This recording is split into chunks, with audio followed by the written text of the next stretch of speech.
დამოუკიდებლობამდე შეგვიძლია ვისაუბროთ, რომ არსებობს ძლიერი სამოქალაქო საზოგადოება, არსებობენ ძლიერი დემოკრატიული და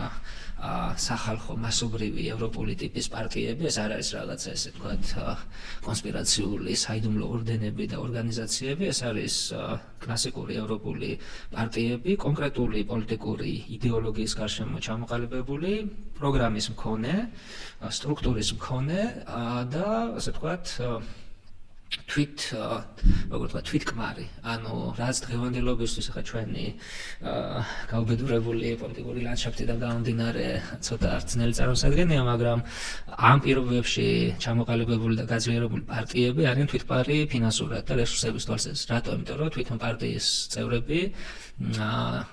ასე თქვათ ქმნიან პარტიის ფინანსურ და ეკონომიკურ რესურსებს საწყობრო გადასახადებით, crowdfunding-ით,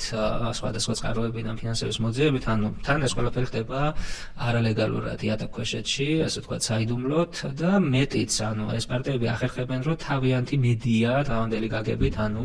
ბეჭდვითი გამოცემები, რაც არის ერთადერთი მედიუმი მაშინდელ სამყაროში ქონდეთ. ანუ იგივე არის, რომ დღეს რომ ცენზურა იყოს სრულფასოვანი და აკრძალული იყოს არა სისტემური და არა რეჟიმური ონლაინ თუ სატელევიზიო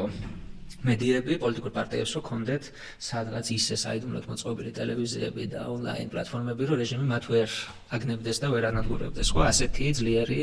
პოლიტიკური პარტიები არსებობს, ანუ ძლიერი პოლიტიკური სამოქალაქო საზოგადოება, ძლიერი პოლიტიკური პარტიები, კულტურული და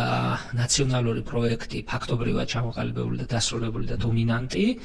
და რა არის დარჩენილი, ხო? ანუ შესაბამისი ინსტიტუტების მოპოვება, სადაც ეს ყველაფერი რეალისტება, ხო, რასაც ხელს უშლის ცხადია რუსული იმპერია და კოლონიური მოდელი და როგორც კი ეს მოდელი ჩამოიშალა, ზუსტად იმითი, რომ აი ეს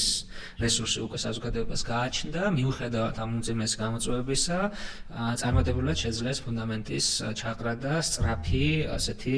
დემოკრატიული რეფორმების განხორციელება და ფუნქციური დემოკრატიული ევროპული სახელმწიფოს მშენებლობა უკვე 17-18 წლიდან მოყოლებული.